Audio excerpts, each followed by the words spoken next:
eu sou plenamente favorável à reserva de vaga e acho que a reserva de vaga pode contribuir para atenuar a discriminação e a marginalização das pessoas com deficiência na sociedade brasileira.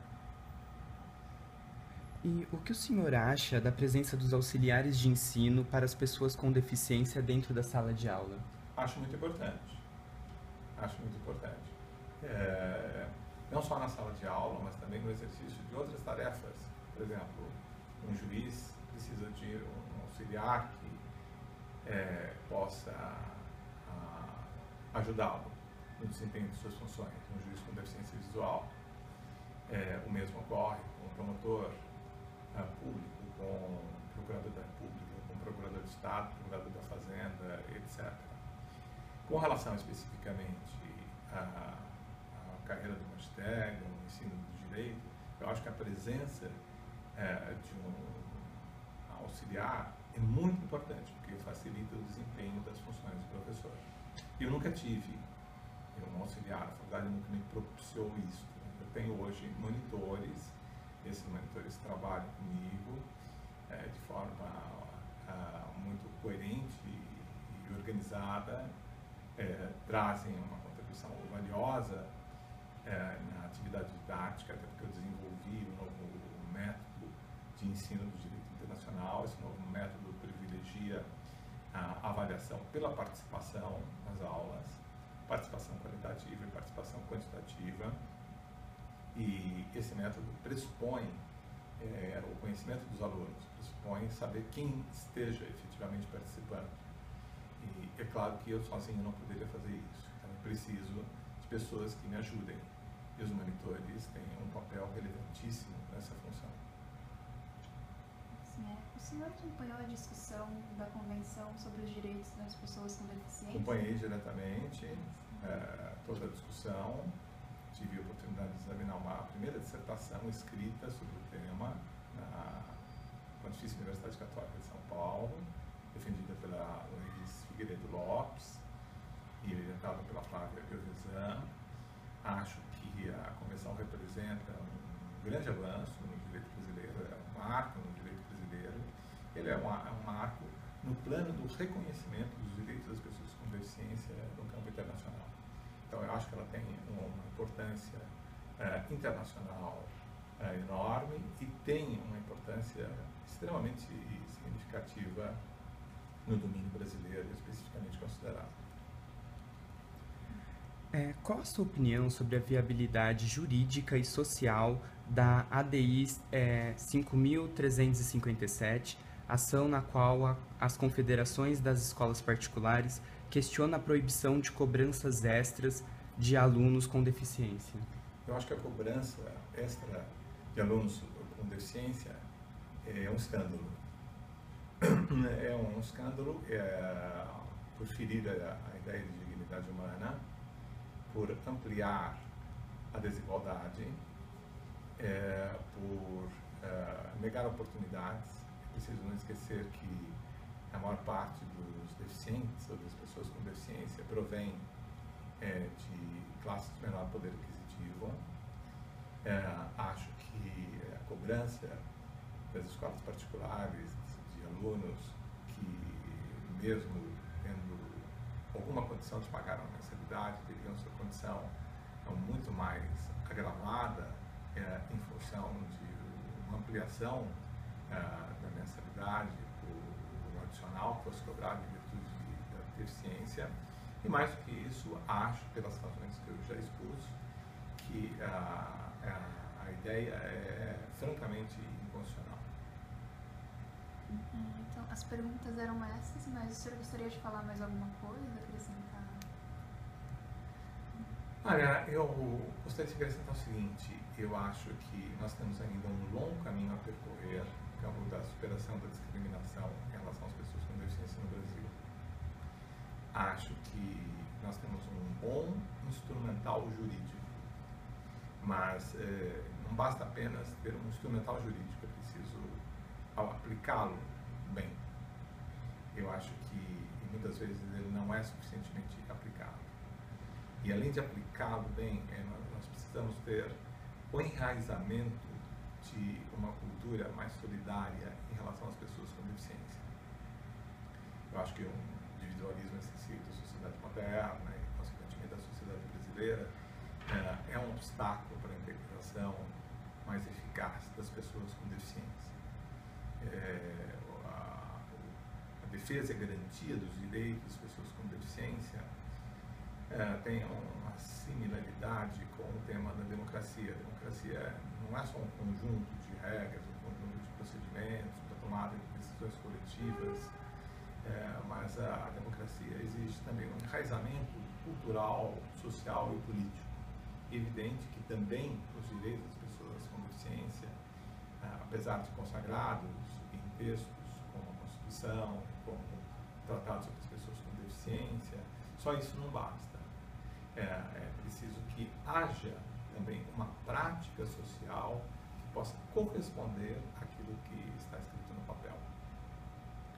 Professor, você pode falar um pouco mais sobre os equipamentos, esses equipamentos específicos que você mencionou para os deficientes visuais? Isso. Eu posso falar em uma impressora Braille, é um requisito muito importante, porque hoje é possível imprimir em Braille qualquer texto, desde que escaneado, para que os deficientes possam ler em Braille um texto importante solicitado pelo professor. É necessário que haja também um scanner. Hoje nós temos programas com altíssima fidelidade. Isso significa que nós podemos escanear um texto com um número baixíssimo de erros. O escaneamento de um texto e a impressão em Braille é algo que possibilita um amplíssimo acesso à informação por parte dos deficientes, bem como a utilização de computadores com programas de voz. Hoje existem vários programas de voz em português, em outras línguas. Isso significa que um texto escaneado, ou um professor, por exemplo, que escreveu um livro e que decida doar à faculdade o PDF do livro que ele escreveu, que o deficiente possa ler esse livro. O deficiente poderá ter acesso a esse livro mediante o escaneamento, ou ele poderá ter acesso até mesmo em Word, se o professor assim permitir. Eu acho que seria importante também que a faculdade tivesse um funcionário dedicado a essa tarefa de escaneamento, de ajuda aos deficientes interessados, porque, ao meu ver, o grande problema do deficiente, o que afasta as pessoas com deficiência do mercado de trabalho, e aqui eu me refiro mais particularmente ao campo da deficiência visual, mas isso também tem a ver com a deficiência motora, a deficiência intelectual, ela tem diversos níveis, então exigiria uma análise mais detida. Mas um dos grandes obstáculos em relação aos deficientes visuais para a integração no mercado de trabalho é a falta de informação. A falta de informação na sociedade do conhecimento gera a marginalização. E a marginalização tem como consequência a pobreza, o desemprego e a falta de oportunidades. Então, a ideia de unir o deficiente das informações necessárias é um meio de integrá-lo à faculdade e de integrá-lo posteriormente ao mercado de trabalho. É uma forma pela qual ele pode ter oportunidades que de outro modo lhe seriam negadas. Vou fazer só mais uma pergunta que eu fiquei curiosa. Qual a sua visão, professor, sobre o fato de que justo o Tratado de Pessoas com Deficiência foi o único que alcançou esse status constitucional, mas mesmo assim a gente ainda tem muita dificuldade em aplicar, em ver a inclusão acontecendo de fato, né? Eu acho que isso se deve a uma cultura jurídica tradicional, que não está acostumada a raciocinar em termos finalísticos, não está acostumada a pensar problemas práticos à luz de determinados fins visados pelas normas jurídicas. Temos uma cultura ainda muito formalista, muito distante da realidade, E nós temos obstáculos de natureza cultural, política e social, preconceitos longamente enraizados que também afetam a interpretação das leis.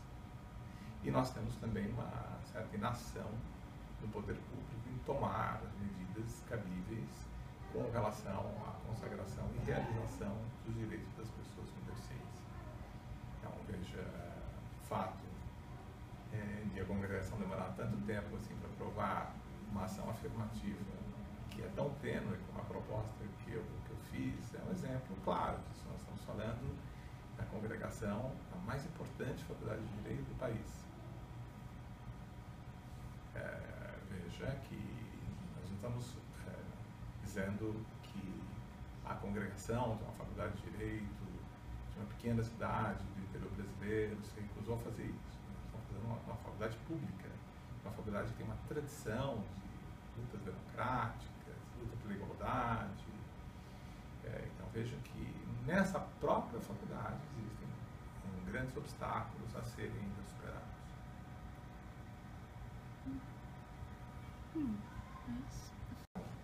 Mas acho que é muito importante vocês saberem. Uma vez eu concorri para o 5º Constitucional, no Tribunal Federal da Terceira Região. E eu fui incluído na lista sexta feita pela OAB de São Paulo. O processo obedece a várias fases.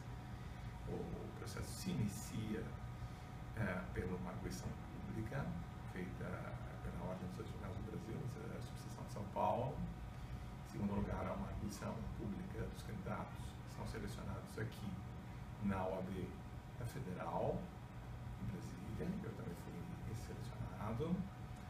Depois, a lista sexta é enviada ao tribunal, que, por sua vez, elabora uma lista tríplice que é enviada ao presidente da República para a escolha de todos os integrantes do tribunal, dos desembargadores. Bom, e é uma tradição do tribunal, isso ocorreu já há vários anos, é uma tradição do tribunal que o candidato procure e converse com o desembargador, que são os desembargadores que votam. Então, os 6 membros da lista elaborada pela OAB Federal conversam com os desembargadores, explicam as razões pelas quais gostariam de integrar o tribunal. E uma das desembargadoras, que inclusive chegou a ser presidente daquele tribunal, me disse explicitamente que ela achava que um cego não poderia ser desembargador e não poderia ser juiz. E outros desembargadores veladamente disseram a mesma coisa.